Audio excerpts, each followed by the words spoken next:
Racalmuto, domenica 22 dicembre, nei locali della Casa dei Ricordi in via Manzoni 53 alle ore 17:30, il Centro Culturale Pio Luigi Lo Bue sarà impegnato in un convegno intitolato Il nostro Sciascia, ispirato al libro Il mio Sciascia di Piero Carbone. Modera Angelo Campanella, letture di Salvatore Milano e Giulio Seminerio. Interviene Lia Lo Bue.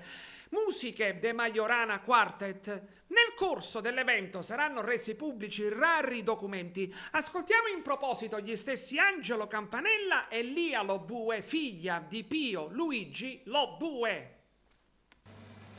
Giorno 22 dicembre 2019 alle ore 17:30 abbiamo il piacere di inaugurare le attività dell'appena fondato Centro Pio Luigi Lo Bue presso la Casa dei Ricordi a Racalmuto. L'evento avrà come titolo Il nostro Sciascia. Parteciperà Piero Carbone, che nell'occasione presenterà alcuni suoi scritti e anche dei testi che non sono mai stati rivelati.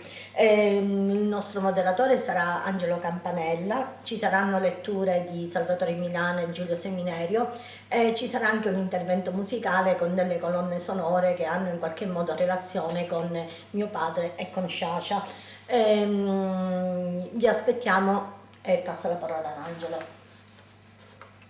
L'occasione del 22 dicembre a Racalmuto è particolarmente significativa perché quando si inaugura qualcosa, quindi c'è un'associazione culturale che nasce, è sempre una buona notizia e la nostra terra ne ha bisogno. Poi questa associazione culturale assume un particolare valore perché è dedicata a una persona che è stata significativa sia per la sua famiglia sia personalmente, cioè Pio Luigi Lo Bue, che è molto legato a Racalmuto con le sue radici. Ricordo che la famiglia Lo Bue è legata anche ai taralli di Racalmuto e poi Pio Luigi Lo Bue è stato preside, è stato amico d'infanzia di Leonardo Sciascia. Infatti nell'occasione del 22 dicembre mostreremo e proietteremo una breve intervista di Pio Luigi Lo Bue e in questa intervista sentiremo una testimonianza relativa a Leonardo Sciascia.